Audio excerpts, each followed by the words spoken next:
saving accounts comes in a variety of forms, including the certificate of deposits, mutual funds, checking, and savings accounts. Agree with that, but before we go on interviewing that person, let us first know some ideas of financial saving, especially when you run a business and even making a life to your goal and establishing a plan. There are several reasons why it's crucial for business to save money. It can assist you on sticking to your spending plan and freeing up funds for further business investment. Additionally, it can assist you in accumulating money for an emergency fund or cash flow shortfall. Savings raises sentiments of security and tranquility of mind while acting as a financial backstop against life's unforeseen events. Savings can serve as a seed money for higher yielding investments like stocks, bonds, and mutual funds once a sufficient emergency fund has been established. Savings provide the financial safety net, offering security during unexpected expenses or experiences that made it advantageous for people. The value of money saved may be eroded over time due to inflation, potentially reducing purchasing power is the reason why somehow make it risky. So much about the background about financial savings, and let's go meet our guest. Let's go!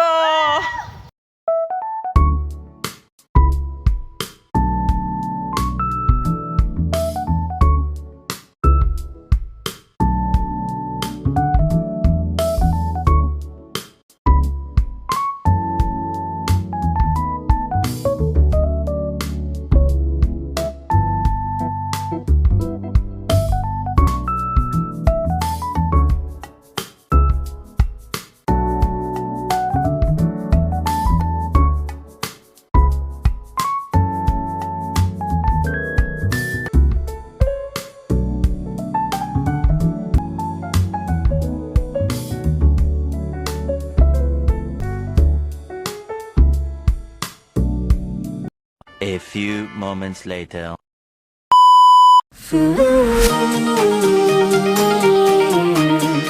Kampanya ka ng AEM students, accountancy students sa Aurora National High School.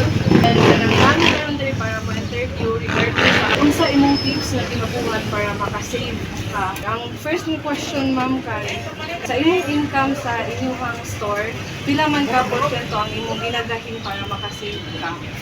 10%. Kung pagsayahan ka para sa mga kapatalunan karon, ma'am, unsa may imong tips na kahatag regarding sa financial savings?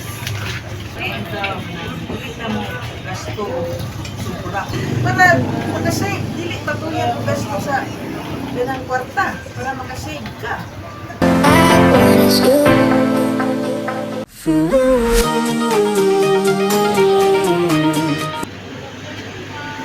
Mas kaya magkay sa IPM sa class, tapos sige mo kay IPM 11 sa Pilipinas. Naramig ka kayo ng kanang question, ma'am, kung ito siya number 1 na question.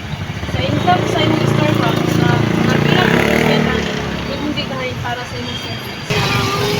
Wag dili ko din ito po ano sa savings pay. Amo man i-rolling ko pero may among din kay maka savings ni pero dili ko kay yung lako kay amo ko ibalik ko ang kuha pa man yung lain. As attitude ko na unsa may imong mga tag na stay para sa mga student pareha na mo para among mag-proper o gasto save among mga kwarta. Ako ma-advise kay kana ay kung magnegosyo mo ko ano kana mag-invest mo para kita mapalagot yung dili ko sa kayo mo mag-save kay para mas mo fund budget mas mo dako ang So, yung saan mo pag-balance ng income sa imong store para dili ma-short o sakto para sa mga kinahanglan para sa mga savings. Kaya ikuan ako ang savings na ko. Galing na ko gamay na yun. Mas more sa kay lako ko ma-expand man ako. Iligay ka mag-savings.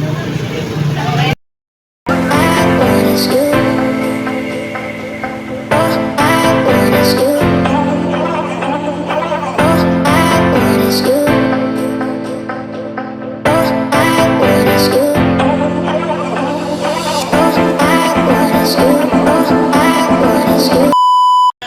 morning, ma'am. I am Kyle M. Caballero, ABM student from Aurora National High School. And today, I want to interview you regarding your business and how you manage to have a financial saving.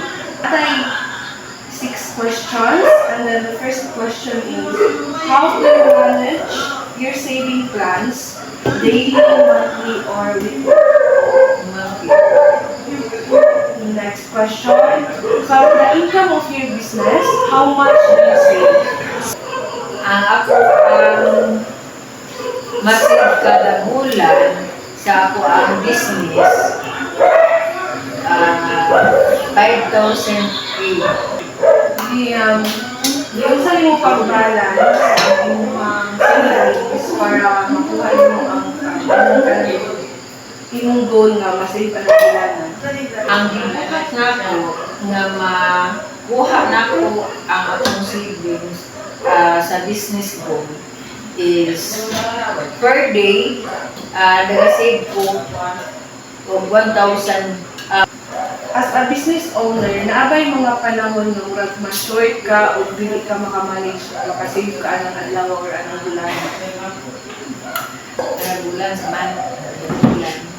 Walay short o wala sa poise. Usahay sa usa ka bulan dili na to mahibaw-an nga short dili ang sakto jud siya ang ato ang pag-save. Kasi As a business owner, muhatag ka ba kag tips sa imong mga customer or sa imong mga employees? yes, matag jud ko og tips sa ato ang mga customer and employee. Unsa nga mga strategy nga imong ginagawa para makasave ka o para muhay ang demand sa imong mga products within your business operations? Ang akong strategy sa ako ang business, ang akong mga customer, tagaan lang ko sila o mga 25%. Then, unang-una, sa akong paghatag sa ako ang strategy, so business money, ang ato ang unang-una, ang ato ang smile sa pag-approach sa mga customer. Then, tagaan nato sila o strategy nga for every purchase sa 3,000 na kay pre-pay. Na kay pre. Aron sila nga mo purchase nga worth of 3,000 kay ila makapasok ang imong strategy nga na kay pre. Ano siya ikuan ka na pakapin na pangutan, wala ka kabalo. Bilang isa ka business owner, sa mga storya mo or mahatag mo mga advice sa mga kabatanunan o sa mga estudyante nga nikuha o business as a course or plan para mo kuha sila og business na course sa college. Gusto magtayo og negosyo na kanang kuan sa imong ikatambag niladaan para ma-aware na sila kung unsa ilang mahitabo sa future. Sa ako ikatambag diha sa estudyante nga kinahanglan maningkamot nga sa ilang pag-eskwela, di ba? Then ikaduha nga kinahanglan po kung usa manggaling business na ka, imong paningkamutan nga ang imong pagnegosyo imo jud na paparambuon nga ayun jud nimo ang imong pag negosyo. Then kinahanglan sad pod ang imong pag-eskwela nga paningkamutan jud nimo nga malampuson jud ang imong pag-eskwela sa imong mga paningkamot. Sa imong pagpaningkamot, then mohangad sa kahitasan nga sa imong pag-eskwela kinahanglan abayan sa pag-ampo. Kay kung wala ang ato ang pag-ampo diha, ato gyud siya pangayoon diha niya. Kay mag-unsa man ang ato ang pag-eskwela, mag-unsa man sad po ang atong pagnegosyo kung wala siya. Unang-una, ako ikatambag sa imuha nga ampo jud paningkamot, gawas pananaas siya sa pagpaningkamot, kung sa pud ang mga kuan sa eskwelahan, sa mga teacher. Imong sapod sila tumanong. Then, magkinuri ko. Oh, then, ang atoa sa kong lantawon nga unsa ang magasto sa eskwelahan gikan sa tuang ginikanan. Mao na nga kinanglan nga dili sad pud ta magpasulabi sa tuang gastos, dili pud ta magpasulabi og barkada, dahil dili ta magpasulabi sa atong cellphone. Nga kinanglan nga makabot nato ang ato ang mga pangandoy sa atong kinabuhi. Kay pag once nga dili nimo ano mo pangandoy nga masangit ka dinha sa cellphone, masangit ka sa mga barkada, masangit ka kung unsa pa dinha, ayaw jud ka na pagpatinta. Kay pag once nga dili nimo malantaw ang imong kaugmaon, magpatintal ka sa isa ka mga barkada, magpatintal ka sa mga unsa dinha, di gid ato makabot ato ang mga pangandoy, di ba? Ana ra jud na ato ang ikakuan na ako sa inyong istorya. Kaya nga no, lantaw nato ang ato ang pamilya. Lantaw nato ang ato ang ginikanan. O giunsa ta sa pagmatuto. O giunsa pod pagpangita sa mga kwarta para lang jud ta makamay. Ingon ana ra siya. Thank you, ma'am. Oh, good morning.